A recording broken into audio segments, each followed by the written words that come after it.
There are approximately 7 billion humans on planet Earth today, working, driving, laughing, eating, sleeping, and living. Of those people, 1,300,000,000 of them live in a single, massively populated country, China. Though China stretches across approximately 9.6 million kilometers, the ever-growing population is having difficulties sustaining themselves. With so many mouths to feed, dwellings to hold, and bodies to carry, many problems are arising in the Asian country, and have been for a century. Starvation, pollution, and overpopulation is driving the quality of living for the Chinese lower and lower.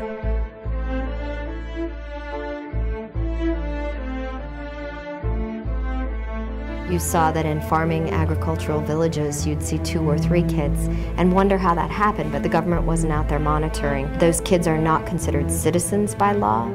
When I was living in Hong Kong, we had servants. The young ladies left mainland China to have a certain amount of freedom. Because women were treated as second-class citizens, these young ladies from the farms especially came into the city, were able to find, menial labor. We had 3 servants in Hong Kong, and all 3 ladies were actually from mainland China. They left because of poor conditions, and these young ladies could find work.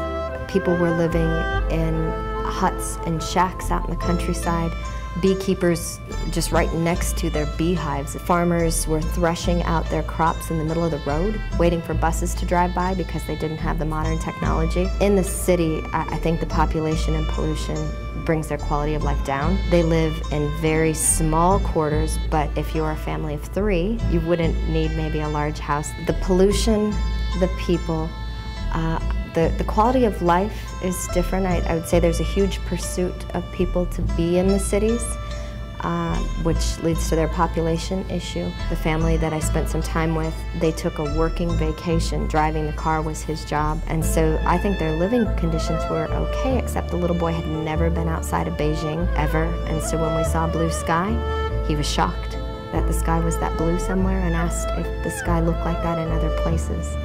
In 1979, the Chinese government, which nominally follows communist principles, was aware of these issues and attempted to find a solution. They were more concerned about getting food to the people, because if you have too many people and you're not producing that much, then there's going to be a lot of starvation.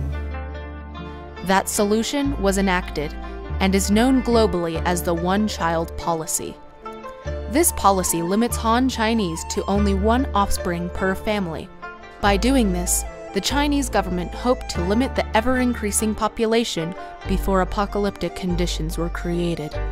Though it did limit the population growth, the one-child policy developed unintended consequences, leaving the world with a substantial question: was it a good decision? Reflecting more than 60 years ago, China strived for a larger population. The idea was that with more young people ready to work, more progress would be achieved. Laborers would be more accessible, and with the growing economy, manufacturing and agriculture especially, China would absorb the workers with ease. Even if China's population multiplies many times, Mao Zedong, China's leader in 1949, declared, she is fully capable of finding a solution. The solution is production. Though Mao Zedong stated that China could take in the population, by 1955, the country was marching to a different tune. Officials had already launched a birth control campaign, promoting late marriages and the use of contraception. Cheap, government-manufactured birth control was dispensed. But even the large quantity of birth control would only reach a minuscule % of Chinese youth. Desperate for drastic reformation, officials introduced a radical policy that left a nation with gaping jaws. The one-child policy was born in 1979, and with it, a generation of problems never encountered before in history.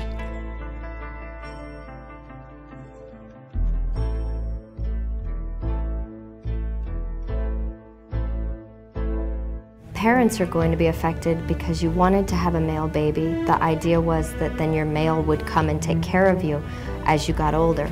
So you would be impacted greatly if you had a female baby because she would be married off to a male and she leaves her parents. What one person explained to me is that if you had money, you could keep your pregnancy as much a secret as you could until you could get an ultrasound to determine the sex. If you had the money to get that, then you could selectively abort the child. People value the male more than the female in general. I mean, you hear a lot of stories about different cultures whereby girls were there to, maintain the household, have children. 2 generations before me, even girls were not allowed to go to the university, just males. This policy is not well thought through, in that now you have a huge discrepancy in the number of female versus male babies, and so you have this burst in the male population and not enough brides. Many of the Chinese people now are not just marrying Chinese women. I see a lot of interracial marriages.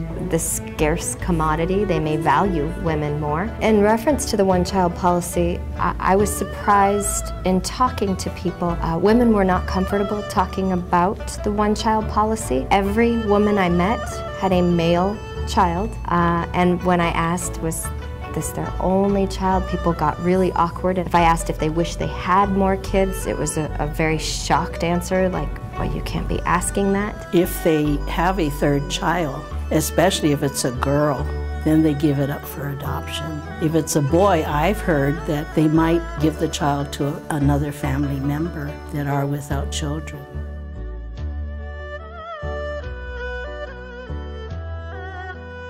There's an old saying about a single child being spoiled. They were very nurturing to their kids, to the point of maybe a little spoiled. Kids got away with a lot in China. I think that's happening right now. Many of the Chinese male are spoiled because the parents seem to favor the male rather than the female.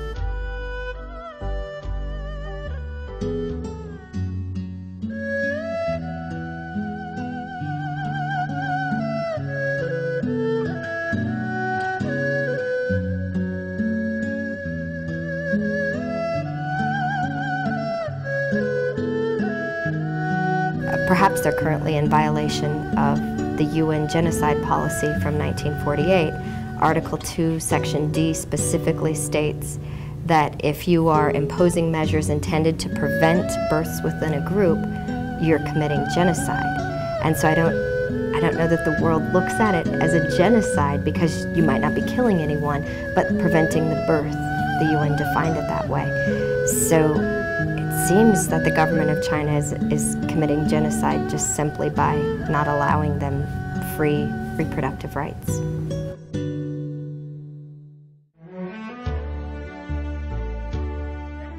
If you are the product of just one male, then you can perhaps have 2 babies. I mean, they're starting to work on these revisions. I think that they're allowing the families to have at least 2. I feel strongly that people should have those choices themselves. I don't know that we can forecast what it would have been like or what their population would have been like without this measure. In 1979, Chinese social, economic, and geographic civilization was altered drastically. Though the idea of the policy was to improve problems such as overpopulation, the law generated its own issues. Many state that the one-child policy should be adjusted severely, if not abolished. A world without the one-child policy cannot be known, but the influences of it have changed the lives of billions.